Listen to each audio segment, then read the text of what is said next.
আসসালামু আলাইকুম ওয়া রাহমাতুল্লাহি ওয়া বারাকাতুহু। শায়েখ, ওয়ালাইকুম আসসালাম রহমতুল্লাহ বরকাত।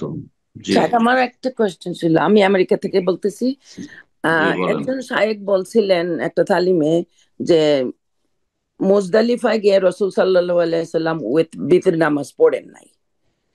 হুম। কিন্তু আমরা যতদূর জানি, যতদূর জ্ঞান আছে, যে সফরে গিয়েও রাসূল সাল্লাল্লাহু আলাইহি সাল্লাম বিতির পড়েছেন।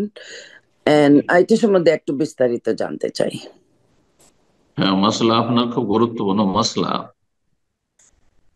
আমাদের বাংলাভাষী দু একজন আলেম এই ধরনের ফতোয়া দিয়েছেন, আমার কাছে খবরটা পৌঁছেছে যে তারা বলছেন যে হজ অবস্থায় থাকলে মুজদালিফায় বেতরও পড়তে হবে না, আর ফজরের সুন্নাতও পড়তে হবে না।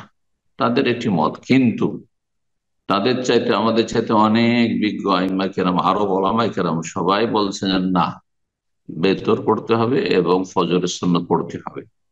যারা বলছেন পড়তে হবে তাদের দলিল হচ্ছে নবী সাল্লাল্লাহু আলাইহি সাল্লাম সফরে হোক আর মকিম অবস্থায় হোক আর বাড়িতে হোক, কোন অবস্থায় তিনি ফজরে 2 রাকাত সুন্নাত ছাড়তেন না। এবং বেতর সম্পর্কে বড় তাকিদপূর্ণ হাদিস রয়েছে, এই জন্য কিছু কিছু মাযহাব বেতর ওয়াজিব বলা হয়েছে, যদিও ওয়াজিব নয়। কিন্তু নবী সাল্লাল্লাহু আলাইহি ওয়াসাল্লাম তাকিদ করেছেন, আউতেরু ইয়া আহলাল কোরআন, হে কোরআনের অনুসারীরা, হে মুসলিমরা, তোমরা বেতর পড়ো। ফাইনাল্লাহ বিতরুন ইউহিব্বুল বিতর, আল্লাহ বেজোড়, বেজোড়কে বিতরকে পছন্দ করেন। তারপরে রাসূলুল্লাহ সাল্লাল্লাহু আলাইহি ওয়াসাল্লাম এই দুটো সুন্নতে মুআক্কাদা সব সময় আদায় করেছেন।